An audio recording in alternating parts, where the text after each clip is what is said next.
നമസ്കാരം, ന്യൂസ് കാനിലേക്ക് ഏവർക്കും സ്വാഗതം.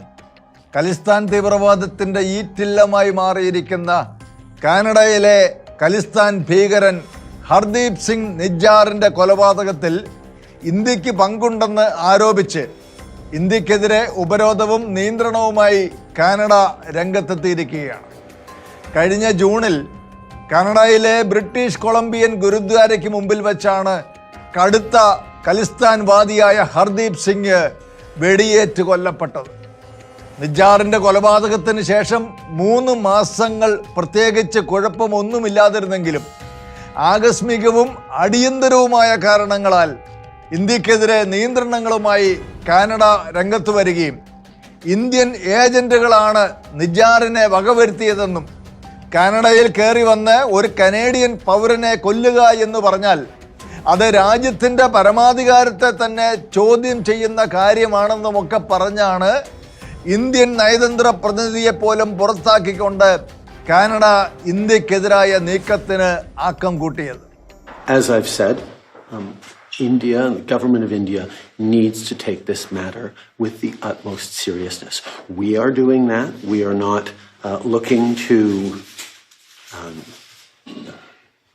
provoke or escalate. We are simply laying out the facts as we understand them, and we want to work with the government of India to lay everything clear and to ensure that there is proper. Canada കേന്ദ്രമായി ശക്തി പ്രാപിച്ചുകൊണ്ടിരിക്കുന്ന ആഗോള ഖലിസ്ഥാൻ തീവ്രവാദികളിൽ പ്രമുഖനായിരുന്ന ഹർദീപ് സിംഗ് നിജ്ജാറിനെ വ്യക്തമായ തെളിവുകളുടെ അടിസ്ഥാനത്തിൽ 2020 India ഭീകരനായി പ്രഖ്യാപിക്കുകയും ഇയാളുടെ തലയ്ക്ക് 10 ലക്ഷം രൂപ ഇനാം പ്രഖ്യാപിക്കുകയും ഖലിസ്ഥാൻ അടക്കമുള്ള തീവ്രവാദത്തിനെതിരെ ഇന്ത്യ തുടരുന്ന ശക്തമായ നീക്കങ്ങൾ തെല്ലും മയമില്ലാതെ തുടരുകയും ചെയ്തു. അങ്ങനെയിരിക്കെ നിജ്ജാർ എന്ന തീവ്രവാദിക്ക് വേണ്ടി ഇന്ത്യയുമായുള്ള നയതന്ത്ര ബന്ധങ്ങൾ വിച്ഛേദിക്കുകയും വ്യാപാര കരാറ് റദ്ദാക്കുകയും നയതന്ത്ര ഉദ്യോഗസ്ഥനെ പുറത്താക്കുകയും ചെയ്യുന്ന തരത്തിലേക്ക് നടപടികൾ പോകുമ്പോൾ കാനഡയുടെ നയം തീവ്രവാദികൾക്ക് അനുകൂലമാണോ എന്ന സംശയം ഉന്നയിക്കുകയാണ് ലോകരാഷ്ട്രങ്ങൾ. ഒരു ഭീകരന്റെ കൊലപാതകം ഇത്രമേൽ ശക്തമായ നയതന്ത്ര പ്രതിസന്ധിയിലേക്ക് കാര്യങ്ങൾ കൊണ്ടുചെന്നെത്തിക്കുമ്പോൾ കാനഡ എന്ന രാജ്യത്തിൻ്റെ മേൽ അത്ര സ്വാധീനമുള്ള ആളായിരുന്നോ ഈ നിജ്ജാർ എന്ന ചോദ്യത്തിന് കാനഡ ഉത്തരം നൽകേണ്ടത് തന്നെയാണ്. 1998 പഞ്ചാബിൽ നിന്ന് വ്യാജ പാസ്പോർട്ട് ഉപയോഗിച്ച് കാനഡയിലേക്ക് കടന്ന ആളാണ് ഈ നിജ്ജാർ. തന്നെ അഭയാർത്ഥിയായി പരിഗണിക്കണമെന്ന് കനേഡിയൻ സർക്കാരിനോട് അപേക്ഷിച്ചെങ്കിലും അതവർ തള്ളിക്കളഞ്ഞു. പിന്നെ തൻ്റെ സ്പോൺസറായ യുവതിയെ കെട്ടി പൗരത്വം നേടാൻ നടത്തിയ നീക്കവും പൊളിഞ്ഞുപോയി. ഖലിസ്ഥാൻ തീവ്രവാദത്തിലേക്ക് ഇയാള് ചെറുപ്പക്കാരെ റിക്രൂട്ട് ചെയ്യുന്ന വിവരം ഇന്ത്യ യഥാസമയം കാനഡയെ അറിയിച്ചതോടൊപ്പം മുൻ പഞ്ചാബ് മുഖ്യമന്ത്രിയായിരുന്ന അമരീന്ദർ സിംഗ് കാനഡയ്ക്ക് കൈമാറിയ ഭീകരരുടെ പട്ടികയിലും നിജ്ജാറുണ്ടായിരുന്നു. 6 പേര് മരിക്കുകയും 40-ലധികം പേർക്ക് മാരകമായി പരിക്കേൽക്കുകയും ചെയ്ത 2007 ലുധിയാന സ്ഫോടന കേസിലും ഹിന്ദു നേതാക്കളെ കൊല്ലാൻ നടത്തിയ കേസിലും ജലന്ധറിലെ ഹിന്ദു പുരോഹിതനെ വധിക്കാൻ ശ്രമിച്ച കേസിലും മുഖ്യ പ്രതികളിൽ ഒരാളായിരുന്ന ഇയാളെ പഞ്ചാബ് പോലീസും NIA-യും ലുക്കൌട്ട് നോട്ടീസ് ഇട്ട് നിരീക്ഷിച്ചു വരികയായിരുന്നു. ജീവനോടെ പൊക്കാൻ ഇന്ത്യ കാത്തിരുന്ന ഈ ഭീകരനെയാണ് കഴിഞ്ഞ ജൂണിൽ അജ്ഞാതർ തീർത്തു കളഞ്ഞത്. അത്തരമൊരു മനുഷ്യനെ ചില നാളുകൾക്ക് ശേഷം ആ രാജ്യത്തിൻ്റെ പ്രധാനമന്ത്രി കനേഡിയൻ പൗരനെന്ന് വിളിക്കുന്ന സ്ഥിതിയിലേക്ക് കാര്യങ്ങൾ എത്തിച്ചതിൻ്റെ പിന്നിൽ എന്താണ്? കാനഡയിലെ ജനസംഖ്യയിൽ 4% ഇന്ത്യൻ വംശജരാണ്. അതായത് ഏകദേശം 20 ലക്ഷത്തോളം പേര്. പിന്നെ പഠനത്തിനും ജോലിക്കുമായി വന്നവർ വേറെയും. കനേഡിയൻ സമൂഹത്തിൻ്റെ നിർണായകമായ ഭാഗമായി സിഖ് വംശജർ മാറിയപ്പോഴും മാതൃരാജ്യമായ ഇന്ത്യയോട് അവർ സൂക്ഷിച്ച ബന്ധം ഇല്ലാതാകുന്നത് 1970-കളിലാണ്.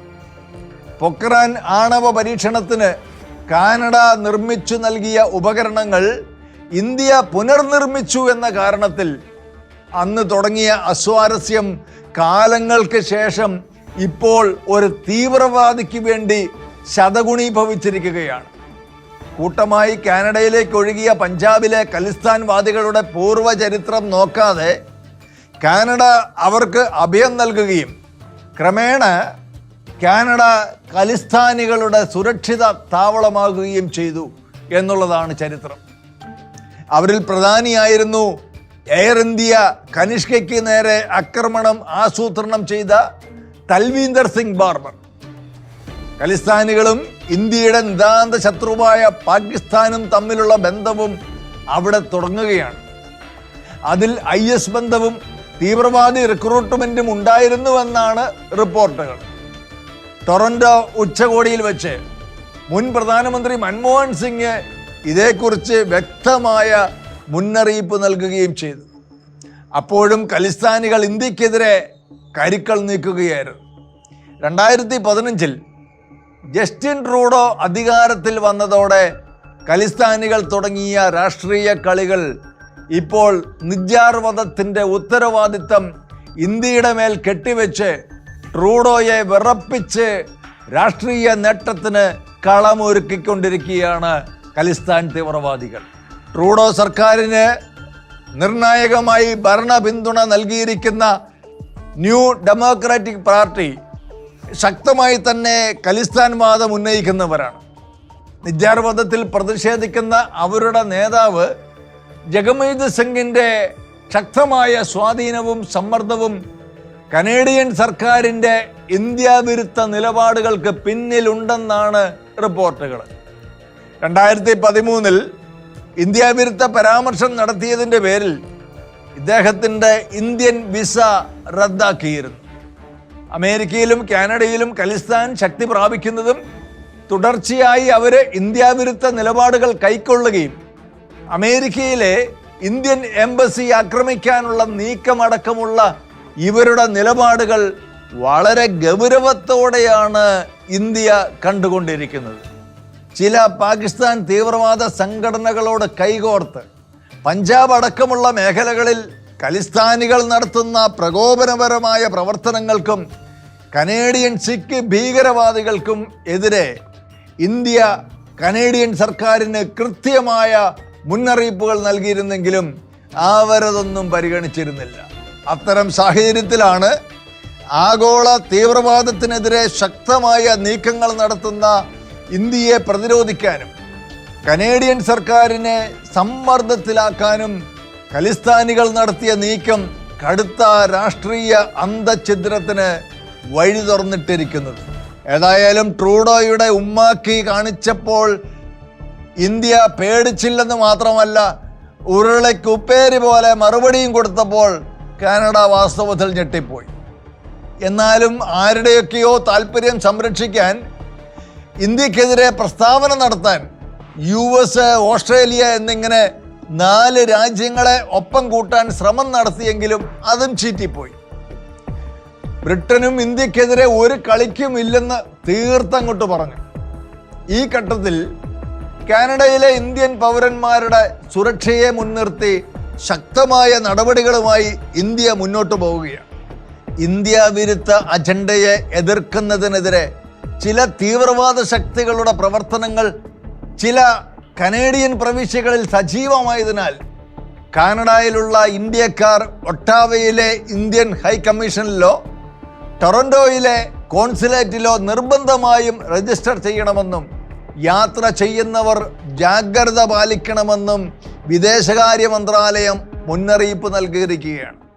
രാജ്യത്തിൻ്റെ പരമാധികാരത്തെ ഭീഷണിപ്പെടുത്തിയിട്ട് കാനഡയിൽ അഭയം തേടുന്ന ഖലിസ്ഥാൻ ഭീകരരിൽ നിന്ന് ശ്രദ്ധ തിരിക്കാനാണ് കാനഡ അടിസ്ഥാനരഹിതമായ ആരോപണങ്ങൾ ഉന്നയിക്കുന്നത് എന്നും ഖലിസ്ഥാൻ തീവ്രവാദികളെ നേരിടുന്നതിൽ കാനഡ പരാജയമാണെന്നും കൊലപാതകവും മനുഷ്യക്കടത്തും അടക്കമുള്ള നിയമവിരുദ്ധ പ്രവർത്തനങ്ങൾക്കും ഇന്ത്യ വിരുദ്ധ പ്രവർത്തനങ്ങൾക്കുമെതിരെ ശക്തമായ നിയമ നടപടി സ്വീകരിക്കണമെന്നുമാണ് ഇന്ത്യയുടെ നിലപാട്.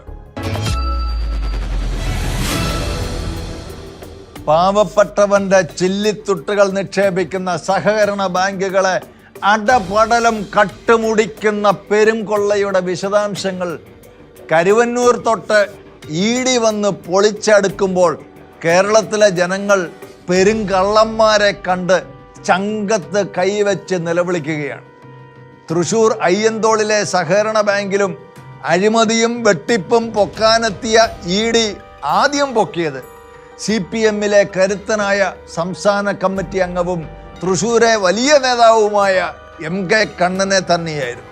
ഇന്ദ്രനെയും ചന്ദ്രനെയും കൂസാത്ത പാരമ്പര്യം തള്ളുന്ന പുള്ളികൾ ഇവനൊക്കെ ആരടാ എന്ന ഭാവത്തിൽ പുച്ഛിച്ച് ചിറി കോട്ടിയാണ് EDയുടെ മുമ്പിലെത്തിയത്. പക്ഷേ മെഷീൻ ഗണ്ണും കയ്യിൽ പിടിച്ചു നിൽക്കുന്ന CRPF ഉദ്യോഗസ്ഥന്മാരുടെ മുമ്പിൽ ക്ഷുഭിത ജന്മങ്ങളെന്ന പേരെടുത്ത പാർട്ടി പുലികൾ പൂച്ചകളെപ്പോലെ പതുങ്ങുകയും പ്രതിഷേധിക്കാനെത്തിയ പാർട്ടി അണികൾ ഭയപരവശരായി ചിതറിയോടുകയും ചെയ്യുന്ന കാഴ്ചകളാണ് പിന്നീട് കണ്ടത്. ആരും ഒരിക്കലും കാണുകയില്ല അറിയുകയില്ല എന്ന് കരുതി ബാങ്കിനെ മുൻനിർത്തി നടത്തിയ സകല കൊള്ളരുതായ്മകളുടെയും രേഖകൾ EDയുടെ കയ്യിലിരിക്കുന്നത് കണ്ട് കണ്ണനും കൂട്ടരും മിണ്ടാട്ടം മുട്ടിയിരുന്നു പോയി.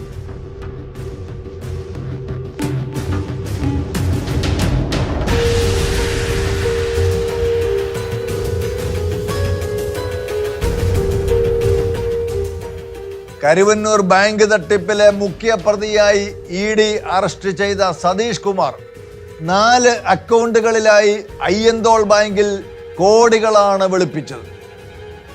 അയ്യന്തോളിൽ നിന്ന് ED നേരെ സതീഷിന്റെ ജന്മനാടായ കണ്ണൂരിലെ പേരാവൂരിലേക്കും അവിടെയും പോയി പരിശോധന നടത്തി. സതീഷ് കുമാറും കിരൺകുമാറും അനിൽകുമാറും എല്ലാം ചേർന്ന് നടത്തിയ ഈ തട്ടിപ്പുകളെല്ലാം CPM-ലെ ഉന്നത നേതാക്കന്മാരുടെ ഒത്താശയോടും അറിവോടും കൂടെ ആയിരുന്നു എന്നുള്ളത് ഏറെക്കുറെ വ്യക്തമായിരിക്കുകയാണ്.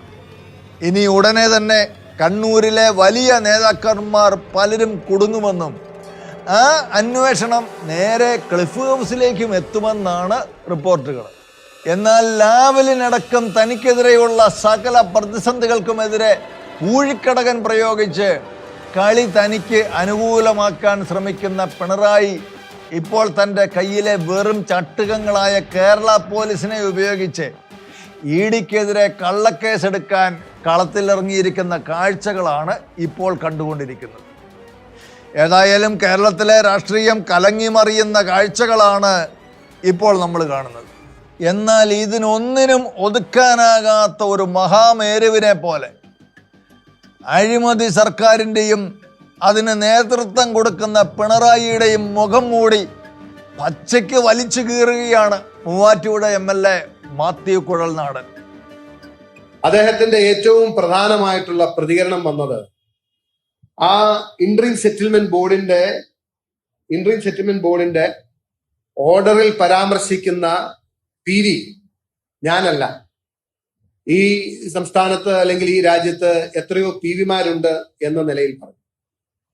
ഞാന് യഥാർത്ഥത്തിൽ കേരളത്തിന്റെ മുഖ്യമന്ത്രിയുടെ ഇത്രയും ദയനീയമായ ഒരു സ്ഥിതി ഞാൻ അന്ന് അദ്ദേഹം പറഞ്ഞത് അദ്ദേഹം മാധ്യമങ്ങളോട് സഹതപിക്കുന്നു എന്നൊരു വാചകം ഇതിന്റെ ഇടയ്ക്ക് പറഞ്ഞു. ഞാൻ അദ്ദേഹത്തോട് സഹതപിക്കുകയാണ് അദ്ദേഹം ഈ അവസ്ഥയിൽ എത്തിപ്പെട്ടത്. ഇതാണ് അദ്ദേഹം പറഞ്ഞ റെഫറൻസ്. PV എന്ന് പറഞ്ഞ റെഫറൻസ് ഇന്ററിം സെറ്റിൽമെന്റ് ബോർഡിന്റെ ഓർഡറിൽ PV എന്ന് പറഞ്ഞതിന് നേരെ അത് എക്സ്പ്ലെയിൻ ചെയ്ത് പിണറായി വിജയൻ എന്ന് എഴുതിയിട്ടുണ്ട്. ഇനി അദ്ദേഹം പറയുന്നത് ഇവിടെ എത്രയോ പിണറായി വിജയന്മാരുണ്ട് എന്നാണെന്നുണ്ടെങ്കിൽ നിങ്ങൾക്കറിയാവുന്ന വേറെ ഏതെങ്കിലും പിണറായി വിജയനെ നിങ്ങൾ കാണിച്ചു തരികയാണെങ്കിൽ സമ്മതിക്കും. ഇനി അദ്ദേഹത്തിന്റെ വാദം അവിടെയും അദ്ദേഹത്തിന് നിൽക്കാൻ കഴിയില്ല. അദ്ദേഹം വളരെ ഭംഗിന്തരേണ ഞാനല്ല എന്ന് പറഞ്ഞു. രണ്ടാമത്തെ അദ്ദേഹത്തിന്റെ വാദം എന്തായിരുന്നു? രണ്ടാമത്തെ അദ്ദേഹത്തിന്റെ വാദം വീണയുടെ കമ്പനിയും CMR-ലും തമ്മിൽ ബാങ്ക് മുഖാന്തരമാണ് ഇടപാട് നടത്തിയത്. ബാങ്ക് മുഖാന്തരം ഇടപാട് നടത്തിയതുകൊണ്ട് മാത്രം ഈ രാജ്യത്ത് ബാങ്ക് മുഖാന്തരം നടത്തുന്ന എല്ലാ ഇടപാടുകളും ലീഗലാണെന്ന് എവിടെയും പറഞ്ഞിട്ടില്ല. എൻഫോഴ്സ്മെന്റ് ഡയറക്ടറേറ്റ് അടക്കമുള്ളവർ അന്വേഷിക്കുന്ന പല കേസുകളിലെയും ട്രാൻസാക്ഷൻ ബാങ്ക് മുഖാന്തരമാണ്. ബാങ്ക് മുഖാന്തരമാണ് ട്രാൻസാക്ഷൻ എന്നതുകൊണ്ട് അത് ലീഗലാണ് എന്ന് സമർത്ഥിക്കാനുള്ള സമർത്ഥമായ ഒരു പരിശ്രമമാണ് അദ്ദേഹം നടത്തിയത്. പിന്നീട് അദ്ദേഹം ഉയർത്തിയൊരു വാദം എന്തായിരുന്നു? പിന്നീട് വാദം ഇത് BJPയുടെ ഉദ്യോഗസ്ഥർ എഴുതിയ റിപ്പോർട്ടാണ്, ഒരു പ്രൊഫഷണൽ ഏജൻസിയാണ് ചെയ്യുന്നതെങ്കിൽ എന്തിനാണ് കുടുംബാംഗങ്ങളുടെ പേര് വലിച്ചിഴക്കുന്നത്? എന്റെ പേര് വലിച്ചിഴക്കുന്നതിന് വേണ്ടി മാത്രമാണ് ആ നിലയ്ക്ക് ആ റിപ്പോർട്ടിൽ പരാമർശമുണ്ടായത് എന്ന് പറയും. ബഹുമാനപ്പെട്ട മുഖ്യമന്ത്രി അറിയേണ്ടതും മനസ്സിലാക്കേണ്ടതുമായ ഒരു കാര്യം, അങ്ങയുടെ പേര് ഇതിലേക്ക് വലിച്ചിഴക്കാനുണ്ടായ സാഹചര്യം എന്താണെന്ന് അങ്ങ് മനസ്സിലാക്കാം. നമ്പർ 1, അങ്ങയുടെ മകൾ ഒരു സേവനവും നൽകാതെ 1,72,00,000 രൂപ കരിമണൽ കമ്പനിയിൽ നിന്നും വാങ്ങി എന്നത് ഡിസ്പ്യൂട്ട് ചെയ്യാൻ കഴിയാത്ത ഫാക്റ്റായി മാറി. കാരണം അങ്ങ് പറഞ്ഞതുപോലെ അത് ബാങ്ക് ട്രാൻസാക്ഷൻ ആയിരുന്നു.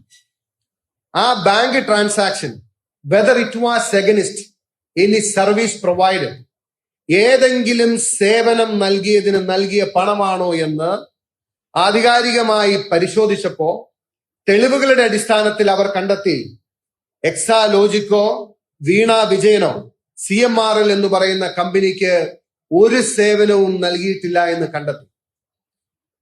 പിന്നെ ഡെഫിനറ്റ്ലി അവര് ആൻസറബിൾ ആണ്. പിന്നെ ഈ പണം എന്തിനു വേണ്ടി നൽകിയെന്നത്? പിന്നെ 2 ഓപ്ഷൻസ് ആണുള്ളത്. പിന്നെ ആ പണം നൽകാനുള്ള രണ്ട് സാധ്യതകളാണുള്ളത്. ഒന്ന്, CMRL എന്ന കമ്പനി വീണ വിജയന് ഭിക്ഷയായി നൽകിയ പണമാണ് എന്ന് പറഞ്ഞാൽ അതിൽ ചോദ്യമില്ല. ഞങ്ങൾ ദാനമായി നൽകിയതാണ്, ഞങ്ങൾ ഭിക്ഷയായി നൽകിയതാണ്. നമ്മൾ പലപ്പോഴും അവിടെ ആളുകൾക്ക് നമ്മുടെ മുമ്പിൽ കൈ നീട്ടുന്നവർക്ക് പൈസ കൊടുക്കും. ഭിക്ഷ വാങ്ങിയതാണെങ്കിൽ അതിന് സർവീസ് തിരിച്ചൊന്നും കിട്ടുന്നില്ല. അത് ഭിക്ഷ വാങ്ങിയതല്ല എങ്കിൽ പിന്നെ ആ പണം നൽകിയതിന് കാരണം കണ്ടെത്തിയതാണ്. ആ കാരണം അന്വേഷിച്ചപ്പോഴാണ് കണ്ടെത്തിയത് ഈ കമ്പനിയുടെ ഉടമ വീണ വിജയൻ, അല്ലെങ്കിൽ അവർ കൺസൾട്ടന്റായി നിയമിച്ച് 5 ലക്ഷം മാസാമാസം നൽകിയ ആ വീണ വിജയൻ മുഖ്യമന്ത്രിയുടെ മകളാണ് എന്നത് ഇവർ എവിടെയും പറഞ്ഞിരുന്നില്ല, ചോദ്യത്തിൽ ഇവർ അംഗീകരിച്ചിരുന്നില്ല.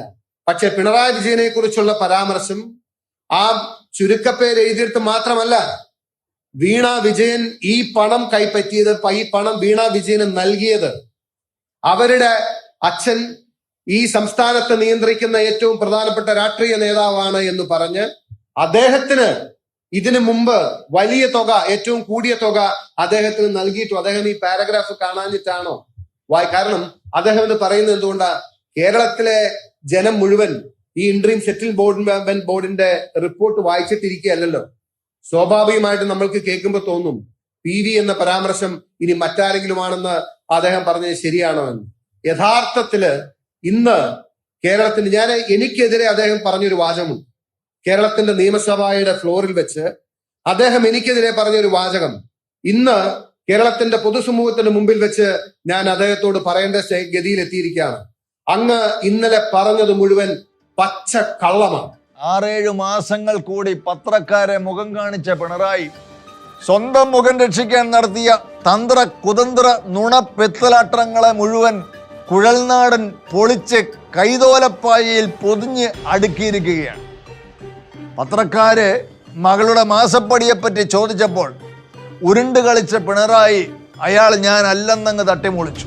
അതായത് ഇൻകം ടാക്സ് ഇന്ത്യൻ സെറ്റിൽമെന്റ് ഓർഡറിൽ പരാമർശിക്കുന്ന PV അത് താനല്ല, ഈ രാജ്യത്ത് വേറെ എത്രയോ PVമാരുണ്ടെന്നായിരുന്നു പിണറായിയുടെ പ്രതികരണം. എന്നാൽ IDയുടെ ഇന്ത്യൻ സെറ്റിൽമെന്റ് ബോർഡിന്റെ ഓർഡർ റഫറൻസിൽ PV എന്നതിന് നേരെ പിണറായി വിജയൻ എന്ന് വ്യക്തമായി എഴുതിയിരിക്കുന്നത് പൊക്കിക്കാണിച്ച് PV എന്നാൽ പിണറായി വിജയൻ തന്നെയാണെന്നും അങ്ങനെ അല്ലെന്ന് തെളിയിച്ചാൽ MLA പണി അവസാനിപ്പിച്ച് വീട്ടിലിരിക്കാമെന്നും കൂസലില്ലാതെ വെല്ലുവിളിച്ചുകൊണ്ട് കുഴൽനാടൻ രംഗത്ത് വന്നതോടെ പിണറായിയും കൂട്ടരും അടപടലം പെട്ടിരിക്കുകയാണ്.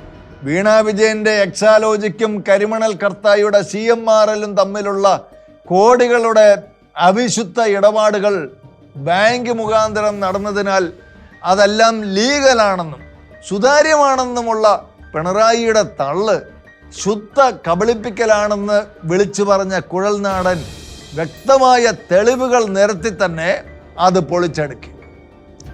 മകൾ പണിയെടുക്കാതെ ചക്കാത്തിൽ വാങ്ങിയ 1.25 കോടി രൂപ ഉറപ്പായിട്ടും CMRLന്റെ ഭിക്ഷയാണെന്നും അതല്ലെങ്കിൽ അത് കേരള മുഖ്യമന്ത്രിയുടെ മകളെന്നുള്ള ഐഡന്റിറ്റി ഉപയോഗിച്ച് വാങ്ങിയ മാസപ്പടി തന്നെയാണെന്നും കൂസലില്ലാതെ തൊടുത്തുവിട്ട Kuzhalnadan income tax Indian settlement board BJPയുടെ വക്താക്കളായതുകൊണ്ടാണ് തൻ്റെ പേര് മാസപ്പടി കേസിലേക്ക് വലിച്ചിഴച്ചത് എന്ന് പറഞ്ഞ് മൂന്നാംകിട രാഷ്ട്രീയ കളികളുമായി ഇറങ്ങിയ പിണറായിയെ നിസ്സാരമായി വലിച്ചു കീറി. രാഷ്ട്രീയ എതിരാളികളെ കേസെടുത്ത് ഒതുക്കാമെന്നുള്ളത് വ്യാമോഹം മാത്രമാണെന്നും ഏതുതരം അന്വേഷണത്തെയും താൻ നേരിടുമെന്നും പറഞ്ഞ കുഴൽനാടൻ്റെ വാക്കുകൾ പാർട്ടി അടിമകളല്ലാത്ത കേരളത്തിലെ പൊതുജനങ്ങളുടെ അടക്കിപ്പിടിച്ച ധാർമ്മിക രോഷത്തിന് താൽക്കാലിക ശമനമായി മാറുകയാണ്. ISന്റെ തീവ്രവാദ പരിശീലന കേന്ദ്രങ്ങൾ തകർക്കാൻ ലക്ഷ്യമിട്ടും ISുമായി ബന്ധപ്പെട്ട് പുതിയ തീവ്രവാദ ഗ്രൂപ്പുകൾ രൂപീകരിക്കാനുമുള്ള ശ്രമങ്ങൾ നടക്കുന്നുവെന്ന വിവരങ്ങളുടെ അടിസ്ഥാനത്തിലും തമിഴ്നാട്ടിലും തെലങ്കാനയിലും NIA റെയ്ഡ് നടത്തി. ഇവിടങ്ങളിലെല്ലാം IS തീവ്രവാദ പരിശീലന കേന്ദ്രങ്ങൾ സജീവമായി പ്രവർത്തിക്കുന്നുണ്ടെന്നുള്ള സംശയത്തിൽ NIA ഈ 2 സംസ്ഥാനങ്ങളിലെ 31 കേന്ദ്രങ്ങളിൽ നടത്തിയ റെയ്ഡിൽ ആഗോള തീവ്രവാദികളുമായി അടുത്ത ബന്ധം തെളിയിക്കുന്ന തമിഴ്, അറബി ഭാഷകളിലുള്ള ലഘുലേഖകളും ഡിജിറ്റൽ തെളിവുകളും 60 ലക്ഷം രൂപയും 18,200 US$ പിടിച്ചെടുക്കുകയുണ്ടായി. 2019 നൂറുകണക്കിന് നിരപരാധികളായ ക്രൈസ്തവ വിശ്വാസികളെ കൂട്ടക്കുരുതി ചെയ്തുകൊണ്ട് ശ്രീലങ്കയിലെ പള്ളികളിൽ നടന്ന ഈസ്റ്റർ ദിന ബോംബാക്രമണത്തിൻ്റെ അതേ മാതൃകയിൽ വലിയ വിനാശം ലക്ഷ്യം വെച്ചാണ് 2022 ഒക്ടോബർ 23 തീവ്രവാദികൾ കോയമ്പത്തൂർ ഉക്കടത്തെ ഈശ്വരൻ കോവിൽ തെരുവിലെ സംഗമേശ്വർ ക്ഷേത്രത്തിന് മുൻപിൽ ആക്രമണം നടത്തിയതെന്നാണ് NIAയുടെ കണ്ടെത്തൽ. അതേസമയം കേരളത്തിലെ പുതുതലമുറയെ വലയിലാക്കാൻ പുതിയ രൂപങ്ങളും ഭാവങ്ങളും തന്ത്രങ്ങളുമായി പഴയ പോപ്പുലർ ഫ്രണ്ട് ഇപ്പോൾ വീണ്ടും രംഗത്ത് വന്നിട്ടുണ്ട്. അവരുടെ നിശബ്ദ അനുയായികളെ മുൻനിർത്തി സമൂഹ മാധ്യമങ്ങൾ കൈപ്പിടിയിൽ ഒതുക്കുവാനുള്ള ഗൂഢശ്രമമാണ് ഇപ്പോൾ പുറത്തായിരിക്കുന്നത്. ഇതിനായി സോഷ്യൽ മീഡിയ ഇൻഫ്ലുവൻസേഴ്സ് കൂട്ടായ്മ എന്ന പേരിൽ കഴിഞ്ഞയാഴ്ച ഒരു സംഗമം സംഘടിപ്പിക്കുകയുണ്ടായി. ഇതിനെ തുടർന്ന് ഒരു കമ്മിറ്റി രൂപീകരിക്കുകയും ചെയ്തു. വിവാദ സ്വയം പ്രഖ്യാപിത മാധ്യമ പ്രവർത്തകനായ ഖാദർ കരിപ്പൊടി എന്നയാളാണ് ഈ പരിപാടികളുടെ മുഖ്യ ചുമതലക്കാരൻ. ഇതിൻ്റെയൊക്കെ ഇടയ്ക്ക് അങ്ങേയറ്റം ഞെട്ടലുളവാക്കുന്ന ഒരു വീഡിയോ ആണ് ഇപ്പോൾ സമൂഹ മാധ്യമങ്ങളിൽ വൈറലായിക്കൊണ്ടിരിക്കുന്നത്. താലിബാന്റെ രീതികളെ പ്രശംസിച്ചുകൊണ്ട് വയനാട് സ്വദേശിയായ മുഹമ്മദ് യാസീൻ എന്ന ബ്ലോഗർ സംസാരിക്കുന്ന വാക്കുകളാണ് ഏവരെയും ഞെട്ടിച്ചു കളഞ്ഞിരിക്കുന്നത്. പല രൂപത്തിൽ പല ഭാവത്തിൽ മാരക ആയുധങ്ങളുമായി അവർ നമ്മുടെ അടുത്ത് തന്നെ ഉണ്ട്. അതുകൊണ്ട് നമ്മൾ കൂടുതൽ ജാഗ്രത പുലർത്തേണ്ടിയിരിക്കുന്നു എന്നുള്ള കാര്യം ആരും മറന്നു കളയരുത്. Welcome to Afghanistan. ഞാൻ ഇപ്പോൾ ഉള്ളത് അഫ്ഗാനിസ്ഥാനിലാണ്. താലിബാന്റെ കൂടെയാണ്. എന്റെ കൂടെ കണ്ടില്ലേ, M4 ഉണ്ട്, മെഷീൻ ഗൺ ഉണ്ട്, കലഷിങ്കോഫ് ഉണ്ട്. അടുത്ത കലഷിങ്കോഫ് ഇത് തുർക്കിയിൽ നിന്ന്, ഇറാഖിൽ നിന്നാണ്. ഇത് റഷ്യയിൽ നിന്നാണ്. നോ ദിസ് ഇസ് ഫ്രം തുർക്കി. ഇത് റഷ്യൻ അമേരിക്കൻ റഷ്യൻ പിന്നെ മെഷീൻ ഗൺ. ഇത്രത്തോളം ഇവിടെ ഇരുന്നിട്ടാണ് ഞാൻ സംസാരിച്ചുകൊണ്ടിരിക്കുന്നത്. ഇന്ന് ഞാൻ നിങ്ങളോട് പറയാനുള്ളത് വെച്ച് കഴിഞ്ഞാല്, നിങ്ങൾക്ക് അഫ്ഗാനിസ്ഥാനിലോട്ട് ഫ്രീ ആയിട്ട് യാത്ര ചെയ്യാം, മൈൻഡ് ഫ്രീ ആക്കി. Totally safe. Afghanistan is totally safe. Afghan യാത്രക്കിടെയാണ് താലിബാൻ രീതികളെ പ്രശംസിച്ച് വീഡിയോ അയാൾ പോസ്റ്റ് ചെയ്തത്. നിരവധി വീഡിയോകളാണ് ഇയാൾ താലിബാൻ ഭീകരതയെ പുകഴ്ത്തിക്കൊണ്ട് യാസിൻ വ്ളോഗ്സ് എന്ന ചാനലിൽ അപ്ലോഡ് ചെയ്തിരിക്കുന്നത്. താലിബാന്റെ ആയുധശേഖരം പരിചയപ്പെടുത്തുന്നു എന്ന തലക്കെട്ടോടെ പോസ്റ്റ് ചെയ്ത വീഡിയോ ഏതാണ്ട് 1.5 ലക്ഷത്തോളം പേര് കണ്ടിട്ടുണ്ട്. താൻ താലിബാന്റെ കൂടെ മസാരി ഷെരീഫ് എന്ന സ്ഥലത്താണ് ഉള്ളതെന്ന് ഇയാൾ പറയുന്നുമുണ്ട്. അവിടെ വെച്ചാണ് താലിബാന്റെ ആയുധങ്ങൾ ഓരോന്നായി പരിചയപ്പെടുത്തുന്നത്. താലിബാൻ വളരെ ഫ്രണ്ട്ലി ആണെന്നും ഇയാൾ പറയുന്നുണ്ട്. നിസാര കാര്യത്തിന് കള്ളക്കേസുകൾ എടുത്ത് മാധ്യമങ്ങളെ കെട്ടിപ്പൂട്ടുന്ന പിണറായി ഭരണത്തിൽ ഇത്തരം തീവ്രവാദികൾ ചാനലും കൊണ്ട് ഇറങ്ങിയിരിക്കുന്നത് കണ്ടില്ലെന്ന് നടിക്കുന്ന ഭരണകൂടം ഈ നാട്ടിലെ ചെറുപ്പക്കാരുടെ ഭാവിക്ക് മുമ്പിൽ കരിമ്പടം വിരിക്കുകയാണ്. ലോക്സഭയിലും നിയമസഭകളിലും 33 സീറ്റ് വനിതകൾക്കായി സംവരണം ചെയ്യുന്ന അതിപ്രധാനമായ ഭരണഘടനാ ഭേദഗതി നൽകുന്ന നിർണായകമായ ബില്ല് 2 പേരുടെ ദുർബലമായ എതിർപ്പിനെ മറികടന്ന് ലോക്സഭ പാസാക്കുകയുണ്ടായി. 454 MP-മാരുടെ പിന്തുണയോടെയാണ് ബില്ല് പാസാക്കിയത്. 2 പേര് മാത്രം എതിർപ്പ് പ്രകടിപ്പിച്ചു. വാസ്തവത്തിൽ ഈ വനിതാ സംവരണം ഭരണഘടനയ്ക്ക് രൂപം കൊടുത്ത കാലം മുതലേ ചർച്ച ചെയ്യപ്പെടുന്നതാണ്. എന്നാൽ വനിതാ പ്രധാനമന്ത്രി ഭരിച്ച കാലഘട്ടത്തിൽ പോലും അത് സാധ്യമായില്ല എന്നുള്ളതാണ് പ്രത്യേകത.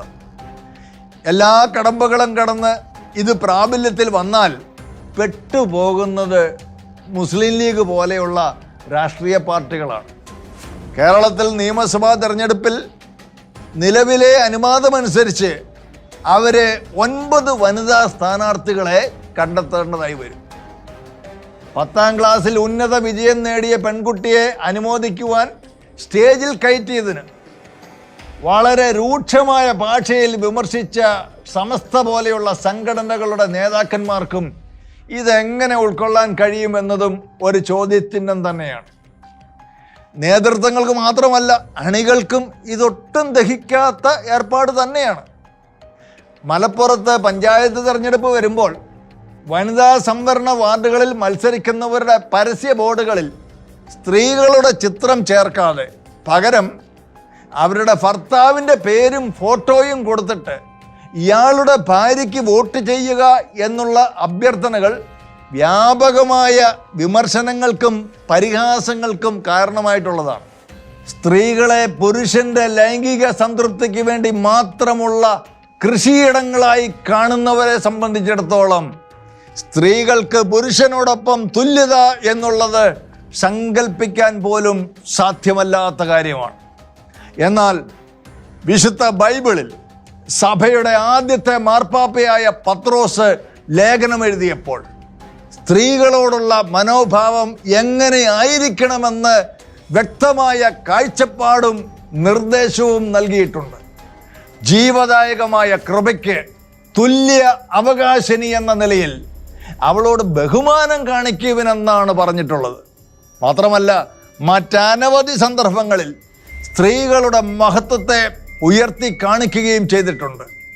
ക്രൈസ്തവ വിശ്വാസ സംസ്കാരം ലിംഗ, ജാതി, മത വ്യത്യാസമില്ലാതെ മനുഷ്യരെ നോക്കിക്കാണുവാൻ ആഹ്വാനം ചെയ്യുന്നു. ഒരിക്കൽ കൂടി പറയട്ടെ, ക്രൈസ്തവ വിശ്വാസം ഒരു മതമല്ല, അത് ഒരു മാർഗമാണ്. ന്യൂസ് കാൻ ഈ ആഴ്ച സമാപിക്കുന്നു. വീണ്ടും അടുത്തയാഴ്ച.